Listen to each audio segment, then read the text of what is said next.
Oh, really?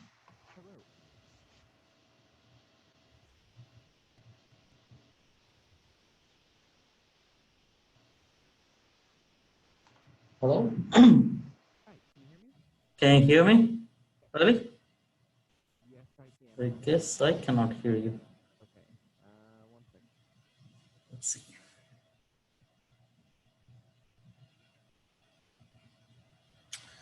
Hello? Can you speak again, really? Yeah, can you hear me now? One second. It seems like I cannot hear you. Can you say something again? Hello. I can. I see that you can hear me. I see the chat.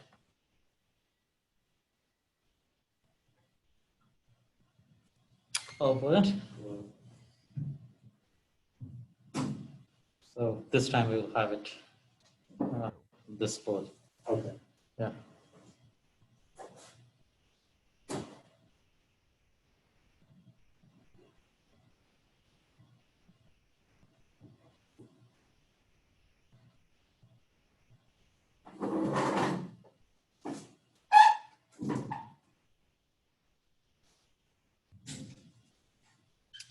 Good question.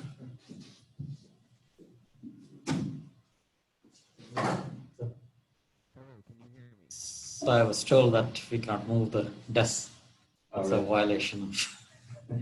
So I decided to have it this way to take care of that. And I have the option of putting it on the TV or on this. Would you guys like to see other participants? Do you think it helps or? Sure. Sure. Okay.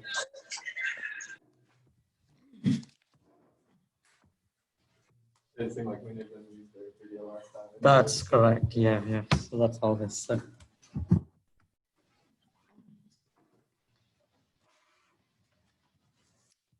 See.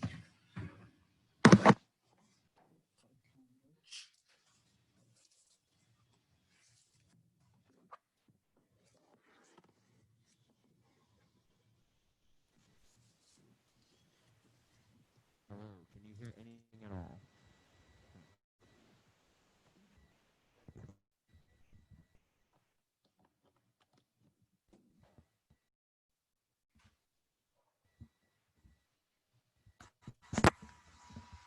Hello.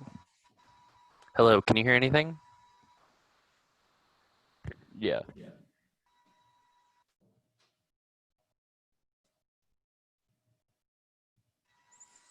All right, can you hear me now? Yes. Oh, thank goodness.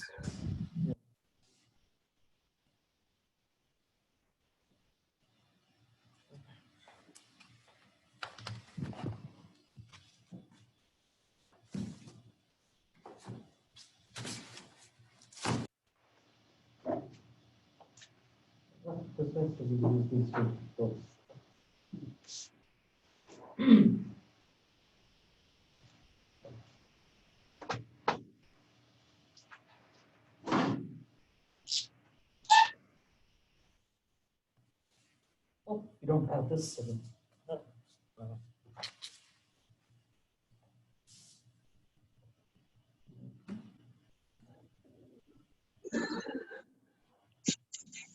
Signal.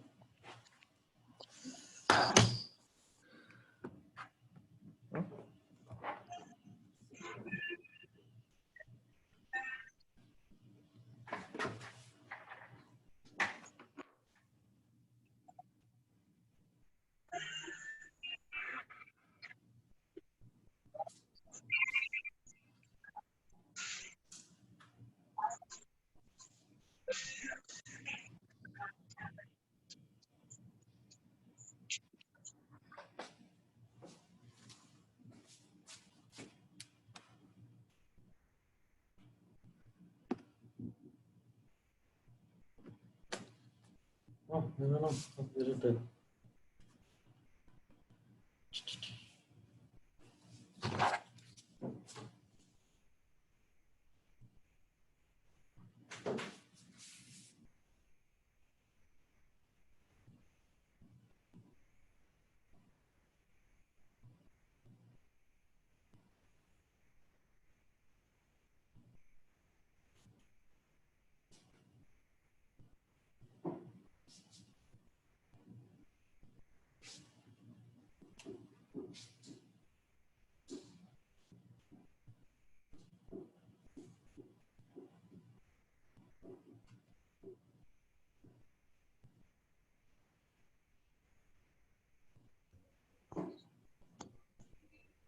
Hello. Hey, Vahid. Yeah, I won't be in the classroom. Oh, I'm gonna come to the classroom like after, not today, but after maybe around 2:50. 50, but the class will be over by then, right?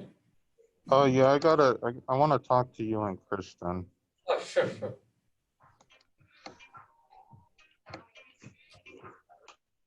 Okay, I'm not able to put it on TV. I think that's not important. We'll do that next time. Hello, guys. Put this.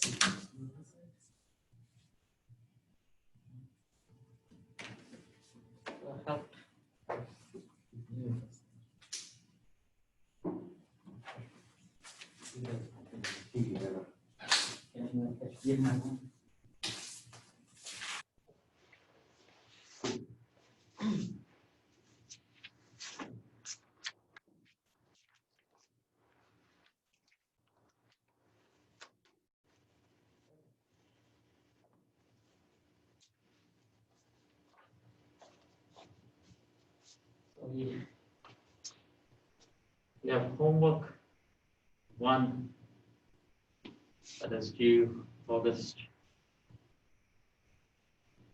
24, which is the Monday.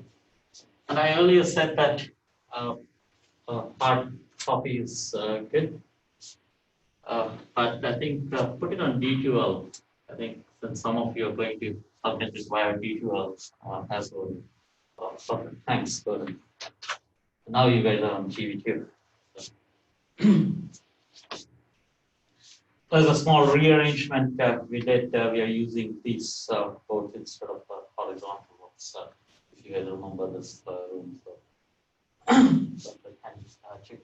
So again, homework will be due on D2L just after everything, just submit it as a PDF file. I'm going to try to use the annotation in there. It's not the best annotation tool out there, but I try to create it however it might be convenient. And there's midterm 1.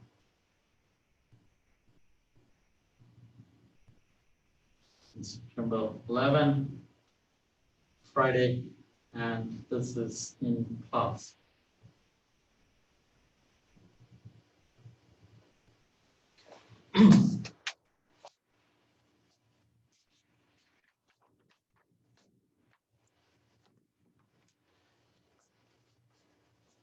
Any questions in general? Anything regarding whatever we said last time? I did notice that some of you guys submitted the extra credit. Some of you are at least one actually. I don't know if all of you guys have. When I checked last, that was yesterday. There was one submission. Realized that this time there's a small amount of credit to that. So do it sincerely. And let's see.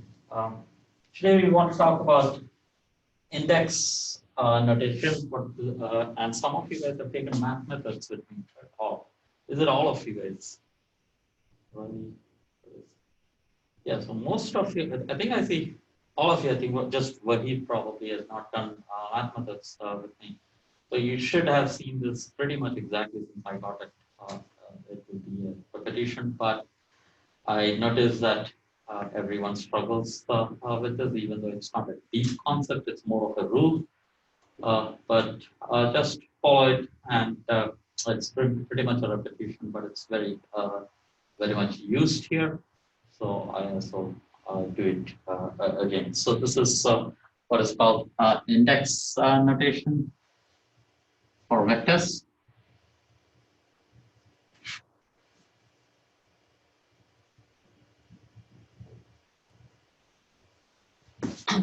So notice if you're in rectangular coordinates, a vector A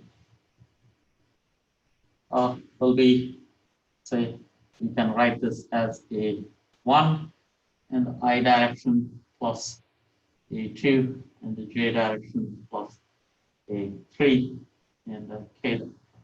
It is understood that we are in rectangular coordinates. These are 3 orthogonal directions, unit vectors ij and k, and these are the components along those directions, right? A1, A2, and A3. If you want the 1, 2, 3 to come out better, you can say instead of ijk, so this is E1, E2, E3.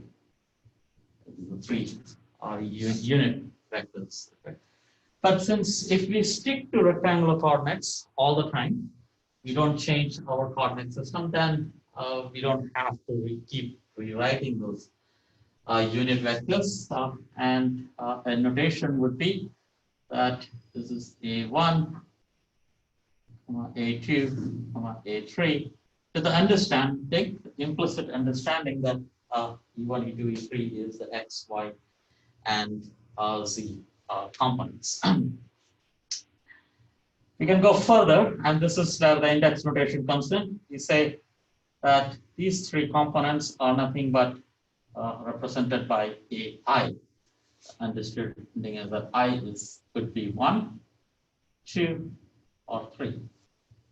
So instead of the vector itself, you say we are talking in terms of the components AI. And one might argue that this is whether it is exactly equal or not. So let's like this is surely equal, but here this is not really equal, correct? Because these are 3 components. These are the components of this vector. In that sense, it's not really equal. It's all the information about this vector is there in this and these components, with the understanding that there are 3 vectors. So in that sense, it's not exactly equal. So if you're talking about addition and subtraction of vectors, so vector algebra. So if you're having 2 vectors, you're adding 2 vectors. How do you add them? If you're in the components, they just add up, right? You add the components separately. So you would say the ith component, so I have to say, instead of, since I want to write an equal sign, the ith component of A plus B, right, is equal to simply add AI plus BI. Right? On the left hand side, you have to say, let's say this is ith component of the vector A plus B. The same language here also, right? So this is the ith component of the vector A. Right? That's the notation we are using. If there was a subtraction of 2 vectors, you simply subtract. So that's pretty much as far as addition and subtraction goes. That's you're done addition and subtraction of vectors in terms of indices. Nothing new, not significant convenience either. It's just at this point just a notation. It becomes nicer when you're working with dot product and cross product. So let's do dot product now. So let's say we are having a dotted with, this is a dot product of 2 vectors. And we know in terms of components, this is equal to A1, B1 plus A2, B2 plus A3, B3. So that's the 3 pieces to the dot product if you want. And we notice that, oh, there's 1, 2, and 3 coming very nicely in the 3 terms. So you can collect them as a sum.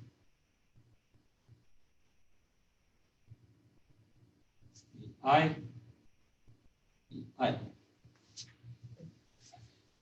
And now you get, so surely this makes a pattern come out. But the next step is slightly an extreme step, but surely a convenience in many ways, but also leads, it's kind of a laziness, but there is a lot of convenience associated with this. So it's not a wrong thing to do, but surely sort of a laziness. You stop writing the summations. But then you say that, oh, where is that information about that sum? This is not clear that it has to be sum. That's what the notation is. So now we have to implicitly say, how do you know that this is being summed over? So you say that repeated index is summed.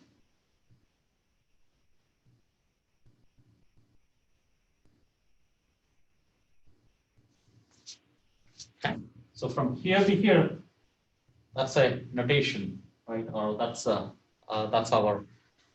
to be our rule that whenever an index is repeated, that means there is a sum over. So if you are given this, that means that it is, you have to go backward and put a sum in there. So that leads to some notations. We say, so there's a free index. For example, here, right, the component AI was not repeated. So that's a free index is when it is no sum, right? That's just when it's not repeated. And there is a, let's call it a dummy index. That's what this is when it is repeated index. Repeated index is called dummy. And why is that so? Notice when I did this here, I could have used any index label that I wanted. There would have been no change. If I had said this to be J, even then I would have got 1, 2, and 3. Whether I call it M, B, P, Q, any label could have done the job. So the actual choice of the label has no information on the left-hand side. So in that sense, it's dummy. But here, on the left and the right, once you pick this to be the ith component, this has to be I. Right? So there's a one-to-one relation between the left and so free index has meaning between left and right. Dummy index doesn't have any meaning. It doesn't have any meaning in the sense that I can replace I with J's. So that's okay. So that's your dot product in terms of indices. A vector has 3 components. Let's construct something that has more than 3 components. In fact, we will call it a tensor of rank 2, but pretty much let's think of it as a matrix. A tensor of rank 2 is nothing but a matrix, and in particular, let's build a very special symbol. Let's call it the Kronecker delta symbol.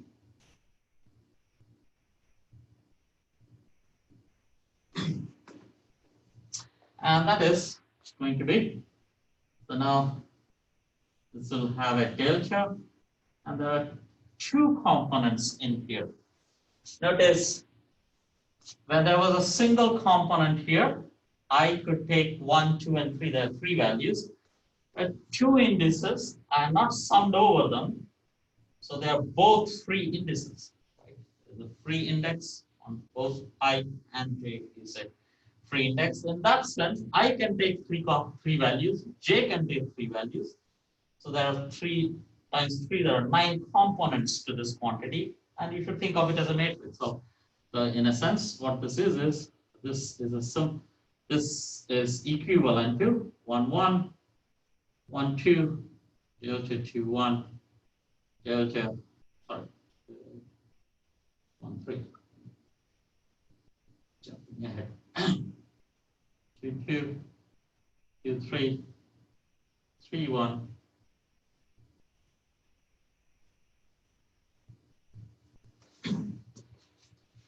This is not yet defined. This is just a notation, right? This is what this means. This means that there are 9 components, and those 9 components I can think of it as a matrix, 3 by 3 matrix. Now, the definition of the Kronecker delta is that each of these components are either 1 or a 0.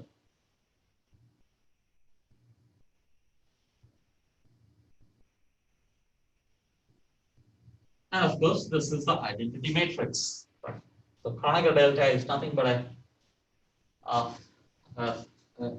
in this index notation, a way of writing the identity matrix. And this can also be written as, if you don't want to write it in this form, this is also too much letters or ink, wasting ink, let's say. And this can be thought of as, this is 1 if I is equal to j, and this is equal to 0 if I is not equal to j. That has all the information in there, and that's how typically you would see the Kronecker delta defined. But that's what it is. So let's see how we can use Kronecker delta. First of all, let's immediately do an example, right, of this notation. Let's do an example.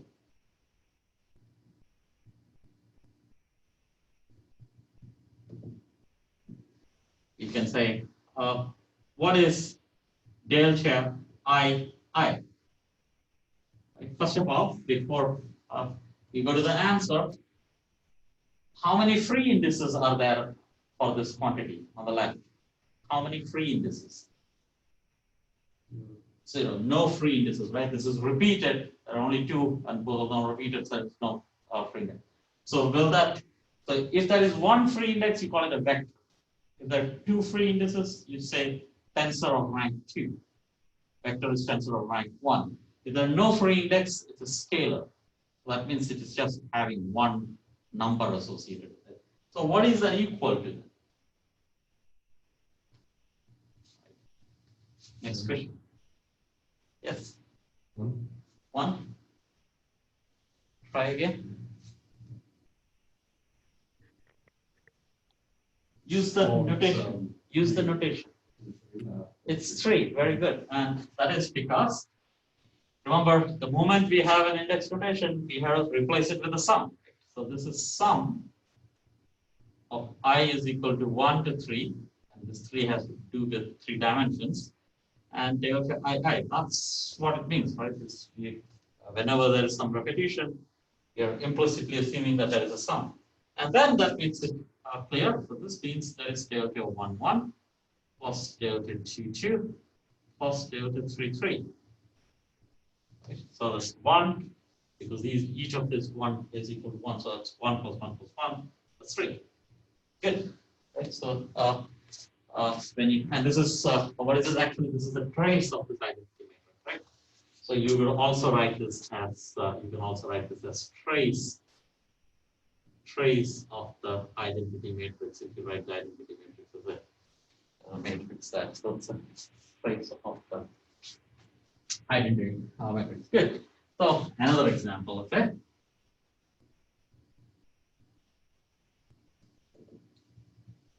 Say, what is delta I j a j? Before we go to the right hand side, how many free indices? 1. So it must be a vector. 1. Good. So yes, that's 1 free index. That means this must be a vector.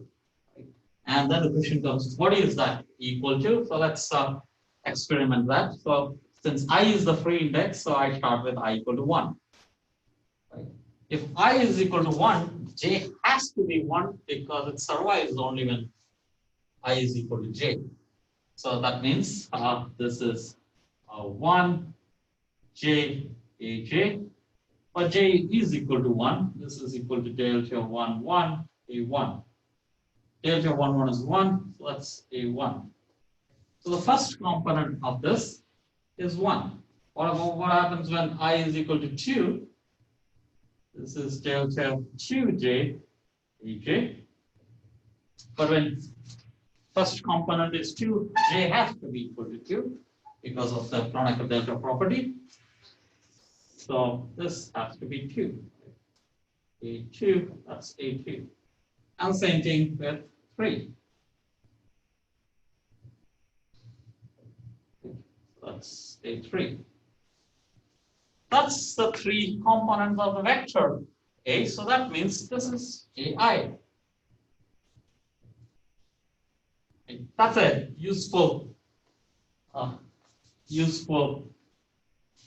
let's say, a simplification to remember. Whenever you see a Kronecker delta coming up with something else, you just collapse the other two. So you can explicitly do this every time this comes in front of you. But use this in the following way. Like very quickly you realize that, oh, I don't have to do this all the time. Replace this with or recognize that I put 1, 2, and 3. Notice that whenever there is J, collapse this. Right? The 2, like not for every 2, 3 dummy indices, only when it comes with the Kronecker delta. Kronecker delta has a special property that this survives only when I is equal to J. So I replace the J with an I. This is equal to I. Collapse the dummy indices between the Kronecker delta and whichever quantity you're talking about. And whatever is the free has to go to the right. So that's it. Eventually, you just use it in this form, but explicitly, this is what it is. The first time you see that once or twice you do it, and then you realize. Yes. Okay, so that's good. So now we have we know how to play with Kronecker delta. Let's do another example, right? So one more. Last one with Kronecker. What is AI delta ij dj? How many free indices to begin with? On the left hand side? 0. 0. Okay, so that must be a number then. So what is that equal to on the right side?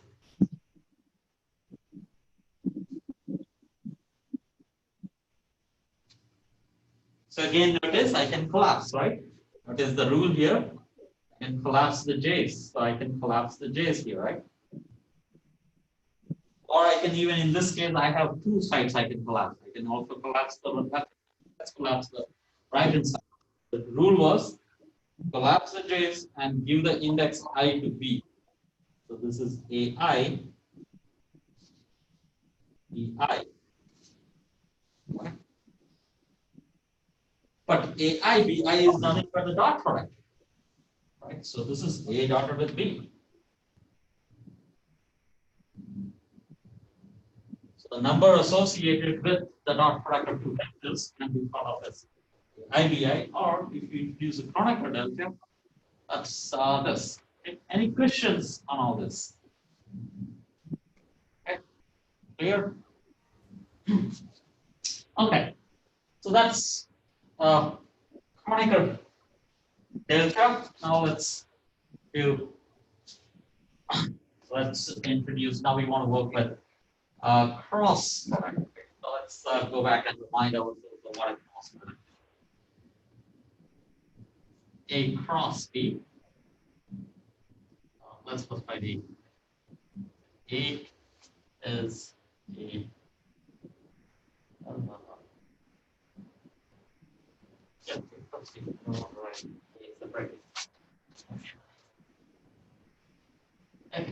A cross B is equal to, is that visible by the way? Or is it too small? Riley and others? I can see it. Okay, good. Yeah, it's okay. Okay, thanks. So A cross B is, let's say, this is the first component of this would be A2, B3, minus A3 B2 in the I hat direction plus A3 B1 minus A1 B3 in the J hat direction plus A3 is 1, B2.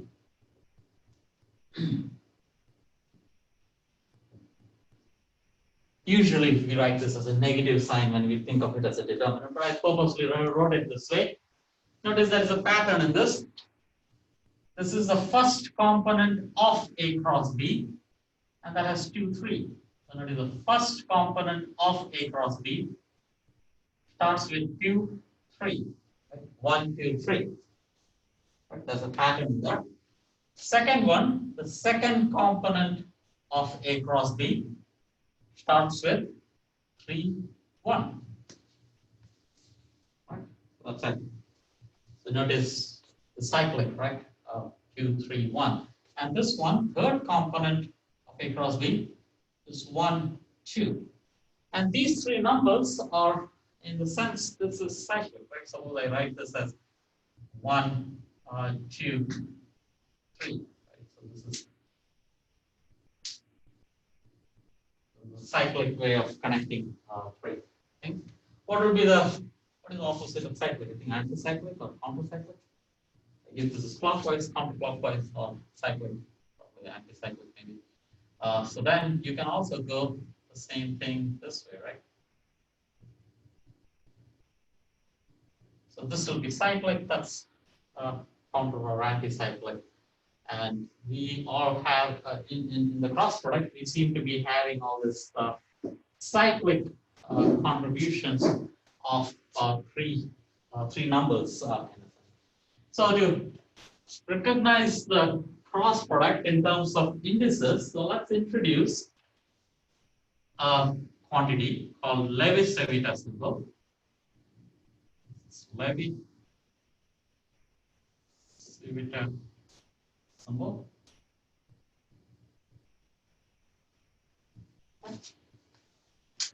And very similar to Kronecker delta, this is an extension to the next. So vector had one free index. A Kronecker delta had two free index. And the next one would be something with three free indices, right? And this is a quantity that has three free indices. So it's called epsilon I, J, K. That's a E, it's a Greek letter epsilon. Okay. How many components will it have?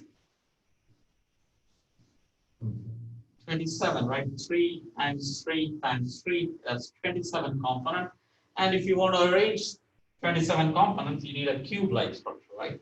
3 by 3 is a square, and then make a cube-like structure. We cannot put it on the board, but we can slice it, right? We can put 3 of them and separate.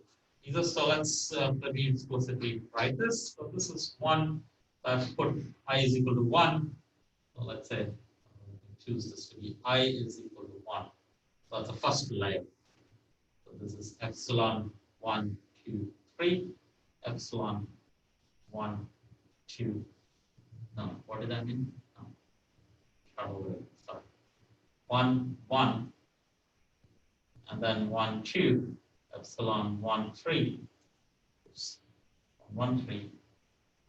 1, 2, 1, 1, 2, 2, 1, 2, 3, 1, 3, 1, 1, 3, 2, 1, 3, 3.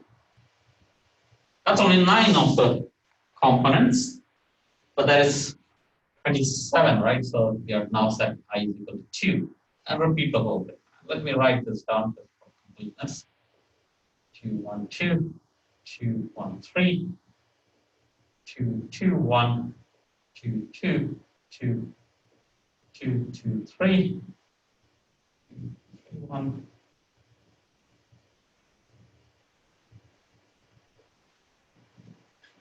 Right, that's here.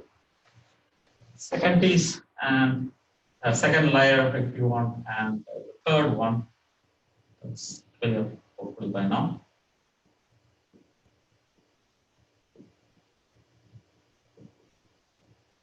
Q1.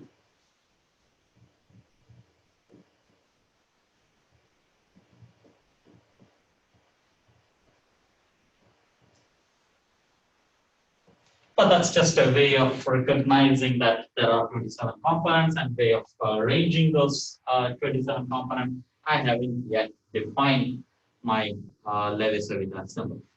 The definition comes in the next step when I recognize or define what each of these 27 components are.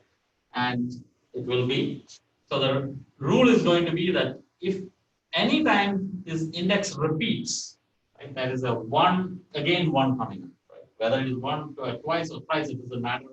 You just put it 0. So this is 0.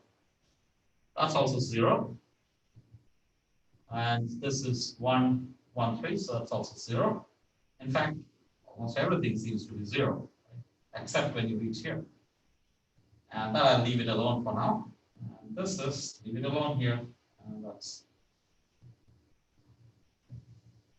And now I have to put in some values here. And then ask these indices, that is 1, 2, 3, ask is it a cyclic one or is it counter-cyclic? 1, 2, 3 is cyclic, right? 1, 2, 3. So then I give it a plus. 1, 3, 2, I have to go the other way. Then I'll put a minus. Right? How did I know whether to put a minus sign? Because it went the other way as far as cyclic and anti-cyclic. Go the same way here. Almost everything is 0. So this is 0, 0, 2, 1, 3. The 2, 1, 3 is anti-cyclic. So 0, 0, 0. Plus 1, 0, 0. And the next one would be down here, right? 3, 1, 2. So 3, 1, 2. So 0, plus 1, 0, minus 1, 0.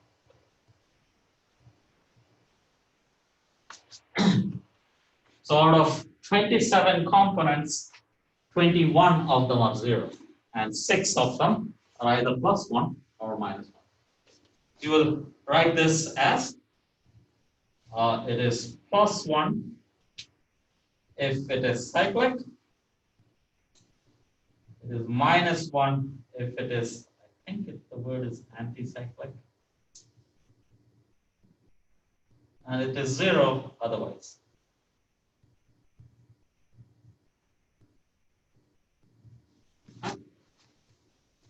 And again, we are doing this so that we are going to capture the cross product in terms of this. The Levi-Civita symbol is anti-symmetric in all its anti-symmetric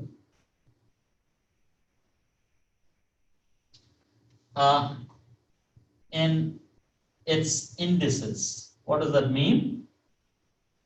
It means that if I were to have ijk,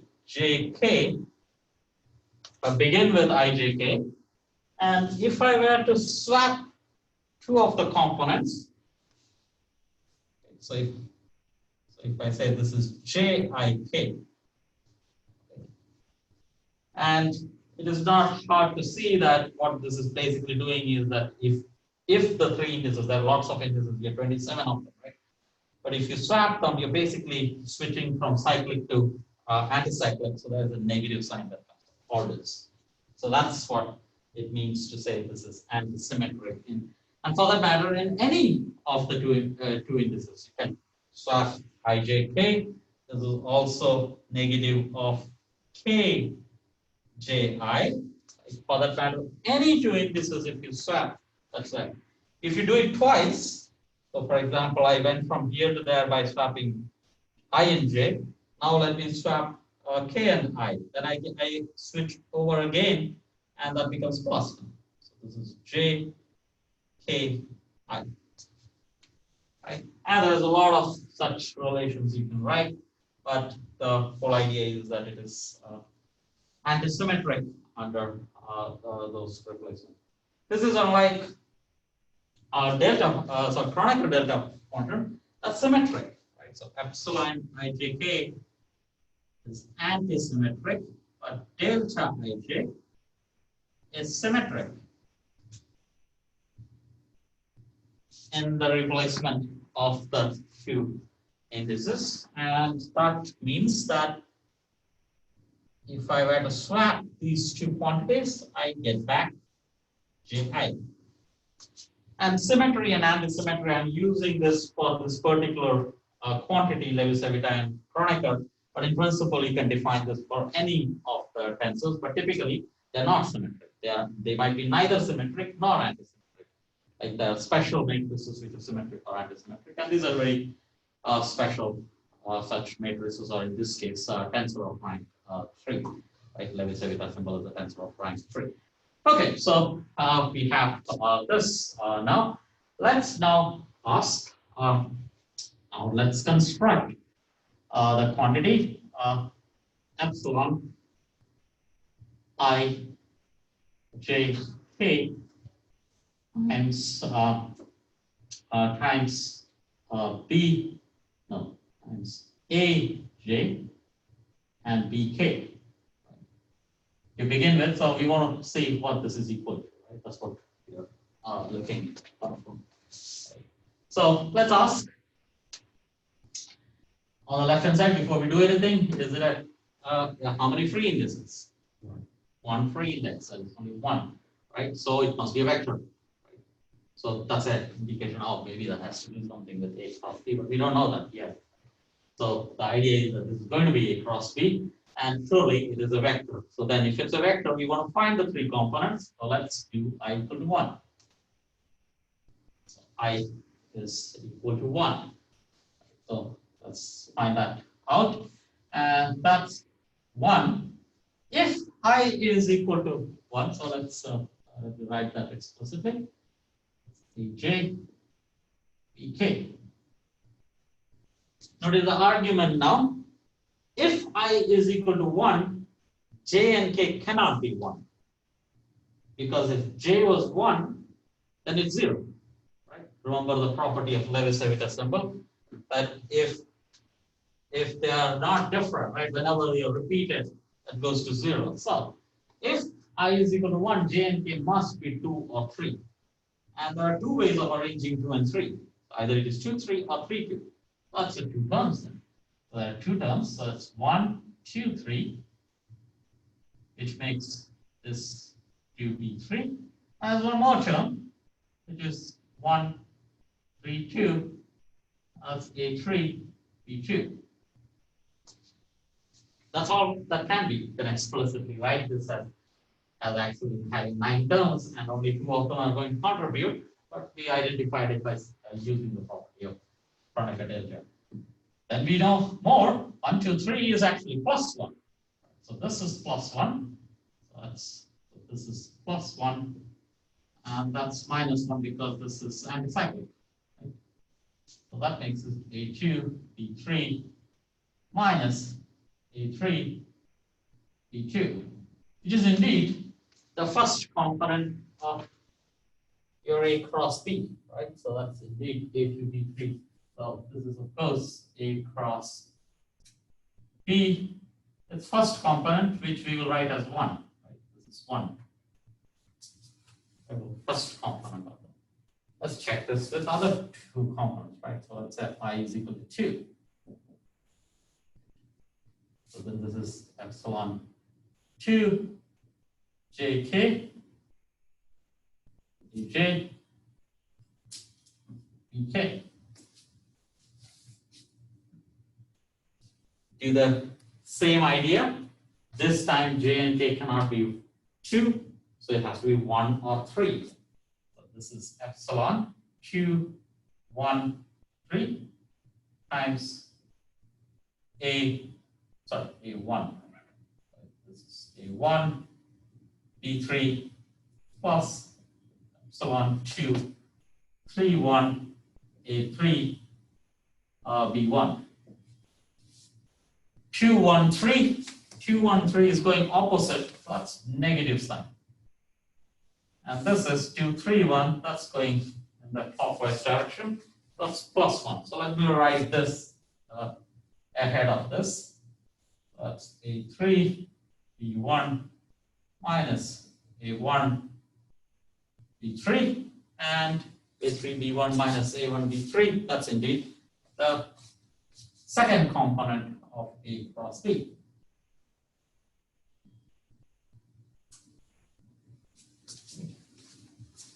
Seems to be working, so it should be, the third also should work, but let's finish this explicitly.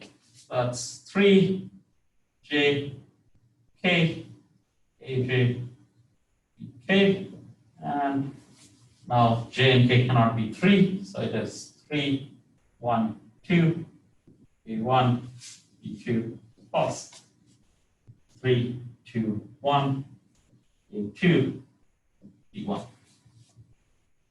3, 1, 2, 3, 1, 2, that's cyclic, so that's plus 1, that's negative 1, A1, B2, minus A2, B1. Indeed, that's equal to the third component of A cross RB. So what we have learned is that on top, whatever we wrote is nothing but the three components of A cross B. So we will write it in this form. The ith component of A cross B is a vector. It has three components. So this means the ith component of A cross B is equal to epsilon ijk ej ek.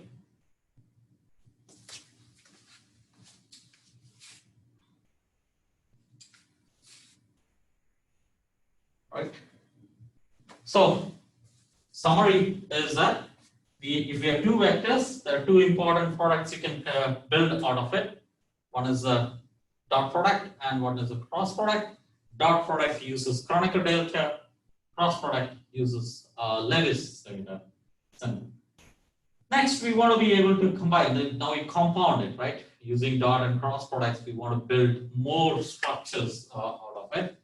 And we will be using a lot of vector calculus, especially the gradient operator. We want to be able to be usefully, very easily be able to process this. And for that, we need an identity. And I will only state it here.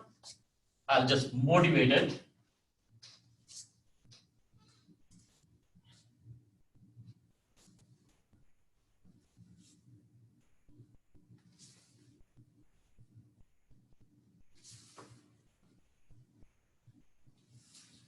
Notice that the Levi-Civita symbol is antisymmetric in all its component, right? You can replace any one of them and it is antisymmetry. You use that property, and the determinant also has a similar property that if you interchange two rows, it changes sign. So use the same idea. And let's say L, M, N. Right? So that's 6 indices there. How many free index out of the 6? All 6 are free. That's not repeated, right? So there's a 6th rank tensor. How many components will it have? Lots of, right? 3 to the 6. 3 to the power 6, exactly. 3 times 3. So 27, it is 27, that's a lot of components in that. But this is, so the identity is that all of this is just equal to, if you take the determinant of I, L, notice the construction, I keep I fixed in the row and then change the column. And then next JL, J M and J M, and then KL, K M, K N. And that's the determinant of this. Remember, the determinant is you start with this, multiply this. So this is a determinant in which each of its element in principle is a matrix, if you want. Right? So this is a, like these are components, right? If I change I and L, so this is a matrix, that's a matrix. So this is a matrix built out of matrices, and you take the determinant of that. So that's how you build this. So using matrices, you're building a 6 by 6 so-called tensor. Right. Let's do a simple one to begin with. So I have 2 minutes. So let's do one simple thing. Let's replace all these element with J and K. So it's a simple version, right? So I, J, K. And suddenly, this had 6 free indices. How many free indexes in this? 0. 1, right? 0 free indices. So that must be a number then. Right? This must be a number on the right hand side. So what is that equal to? So let's see. So I just have to replace all the element with ijk's, right? So this is delta I, L is I, so that's delta I. That's ij, ik. This is ji, jj, jk. This is ki, kj, and this is kk. And take the determinant of this. And these are 3s, probably that's what you're recognizing. That Gordon recognizes that this is 3, that's 3, that's 3, that's good, right? But then expand this as a determinant. So this is 3, that's 3, that's 3. So recognize this as a determinant. So I start with 3 and then write the small determinant, which is 3 delta jk, delta ij, delta kk, which is 3. Right? So that's a small determinant if you want that way. Right? This times this. Then I will do minus of delta ij times determinant of the other 2, right? So this is ji, jk, ki, and kk, which is 3. And plus delta ik times delta ji, 3 delta ki times delta ij. Oops, that's a determinant. Expand this out. So that's 3. So we try to get the number associated with this. And this is 3 times 3, 9. These are our simple rules of. I messed up. Minus delta ij, delta jk. I messed up because I know I messed up because this seems to have 2 free indices. That cannot be a free index, correct? So what did I mess up? So The bottom row is supposed to be KJ. kj. And Go to the over one more. oh, one more. There. This is kj. Yeah, thank you. Thank you very much. Thanks for catching that quickly. So that's kj. So this is kj. Right. Thank you. And rest of the arrows didn't get affected here, I suppose. This will be kj. Thank you for catching that immediately. Yes.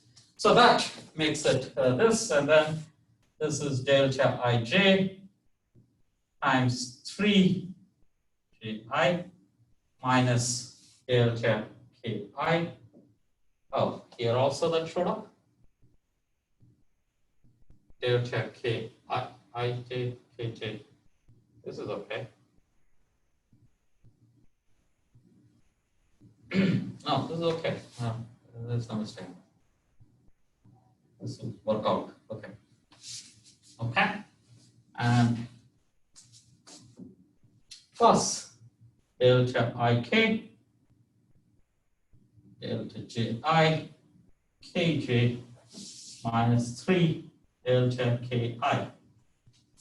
All this is supposed to be a number. Notice this collapses, right? JJ collapses. Oh, I did not fix this, is it? Oh, Yeah, it's still K. yeah, it's still K. It's K. Could you also collapse K or is it? Yes, so, but let's do this slowly. But yes, you can collapse K also, but we have to be careful, right? So let's do this slowly. Very good. So this is 9 minus, once I collapse the J, I am left with K's.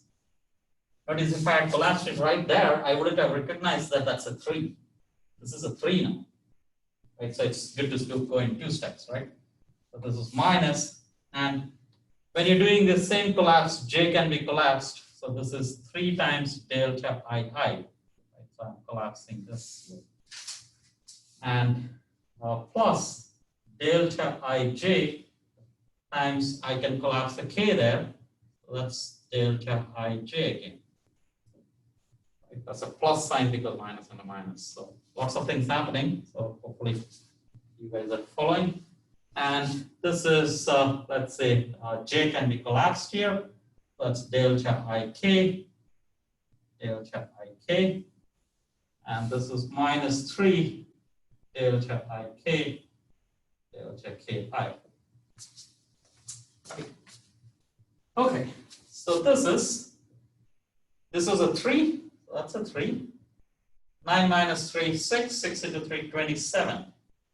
That's 27. This is a 3. 3 into 3 is 9, so that's minus 9. What is this equal to? When I collapse this I comes in here, that becomes a delta II, so that's delta II with me. That's 3 actually. Let's do that in 2 steps. And the same thing here, if I replace this, that's a plus delta II. And if I do the same thing here, collapse the case, then I'm left with 3 delta II. And that's 27 minus 9 plus 3 minus 3 into 3. That's 9. Right? How much is that?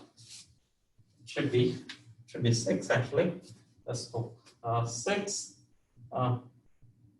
I think there's an error in the first parentheses. I think you sum to 27 when it should be 18. Yeah. 9 minus 3 is Times 6. 3.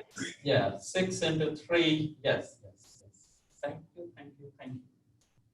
Otherwise, I would have spent 5 minutes searching for it. Thank you for being very careful in this. Okay, now I'm right. So this is 18 minus 9. No, 18 minus 18, right? Minus 9 and minus 9 cancels the 18 there, and you're left with 6. Great. Okay. Great. So I went 5 minutes extra. Sorry about that. But we'll use this.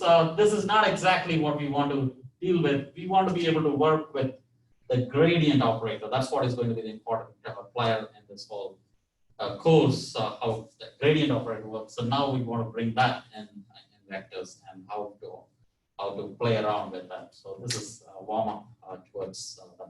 But with all this, you should be able to do all your homework. Like the first homework, you should be able to do all of this, and the next homework will involve what are we going to do in the next course. Thank you, and thanks for listening. Thank you. Have a good day. You too. Bye.